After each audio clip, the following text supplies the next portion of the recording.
read this, right? This is like crazy, right? My mom didn't like Elvis. She liked the Beatles, right? And I asked my mom, how come you don't like fucking Elvis? He's badass too. Oh, because Elvis said that I'd rather have kiss a dog than a Mexican woman. And I said, when did he say that? And he goes, he said it.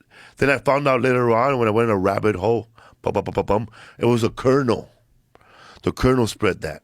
The colonel spread that. Because he wanted to keep him in America and not tour like anywhere. The colonel was an evil dude, man. Yeah. That by the way, that Tom Hanks performance is fucking fantastic. In that Elvis movie where he plays the colonel, yeah, is, you know, when you see it, like, you appreciate how a guy can really like become a different person. Like, he becomes this creepy manager guy, this manipulative, gambling, creepy manager guy. I mean, it's fucking genius, man. It's so good. Like, you that's what's crazy. Like, you forget that's Tom Hanks. You're like, oh, but you really got a sense of the relationship that Elvis had with this dude.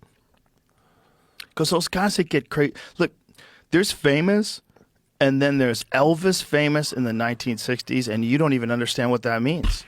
No one understands what that means. And he was the first one to be like that. Imagine that. I know, man. Imagine walking into a room and just go, you want to kiss? And they kiss.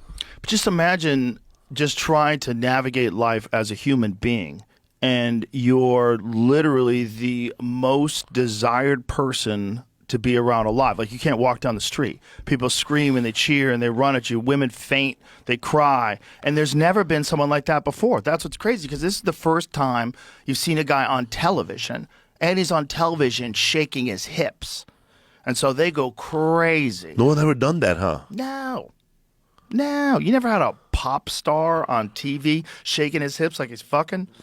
Yeah, it was too much. Did they cover it up the first time? I think on they show? did something where they were upset at him because they didn't know he was going to do it. I think he was actually going to get fined in some places. Like, you weren't allowed to shake your hips like that. Like, this is how crazy being Elvis was. Badass. There's this one video or picture of Elvis that I like besides the one you have here. You know, the Arrested. When he's playing outside, an outside event, and he's wearing all black, and he's fucking young as hell, and the pompadour looking good, the blue eyes are shiny. He's like, bro. And everybody fainting. And there was no Elvis before Elvis. That's what's crazy. So he's like this one guy that becomes way more famous than any entertainer ever.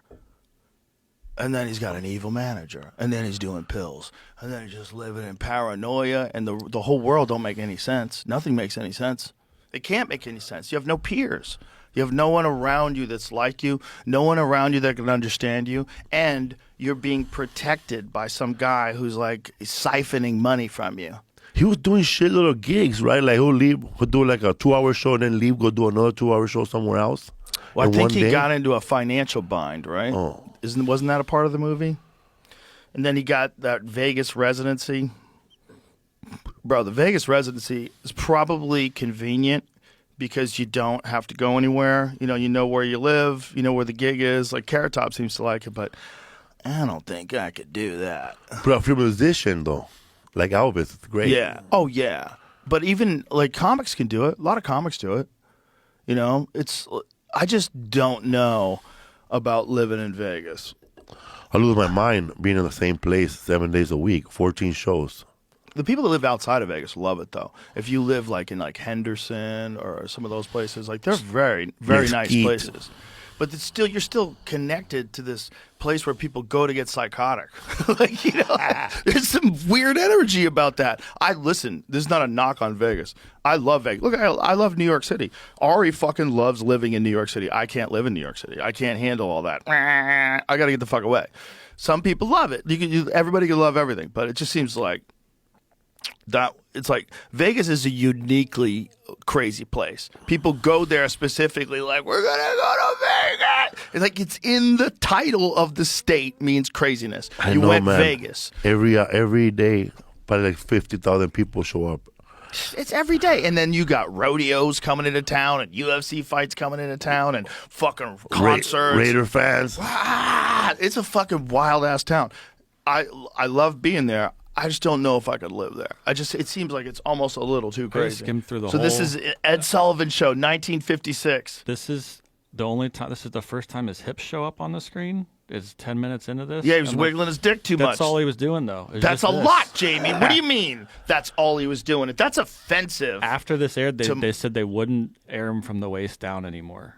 Isn't that crazy? But they obviously started it's barely shown. It's so crazy. Bro, he probably had it. Look, his big old dick keeps slapping at his jacket. That's what it is. Look. If you see that side, back it up a little bit. That's what the problem is, Jamie. Look at that jacket popping up and down from his big old Elvis dick. Look at it. He's hitting the symbol with it. Bro, he's making his jacket pop with his dick. I'm with the censors. I'm with the censors. Of course he had a big dick. Yeah. He had everything. He had voice, talent, beautiful. You think he's going to have a little dick? Hell with no, man. All those gifts? How tall is he? I don't know. He's probably at least 6 feet tall. 21 years old there. 21. What a kid, man. Wow. How can you manage that? How can you navigate that at 21 years old? It's him. I know, man. Bro, it's him and Michael Jackson. These are the two case studies in people that got too famous. But sometimes I wonder, man, like, how would I handle that much success at that early age? Bro, you wouldn't. I know, that's what I'm saying. You wouldn't. You would go crazy, bro. How about you? Crazy. I would have gone crazy. I would have been singing with a big fucking cold sore. Yeah, dude, I got lucky. My fame ascent was a slow drip, like over time. Oh, bro. It was a slow drip. Mine was like that little mountain guy on The Price is Right. And then stopping along the way. Bunch of haters. Fighting with other comics. Coke here.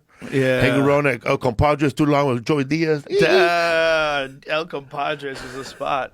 64 years ago today, more than 60 million people watched Elvis Presley perform on the Ed Sullivan Show. Wow. 60 million. That's so crazy. But that's how it used to be, man. And that's why losing control of that is so devastating to mainstream media.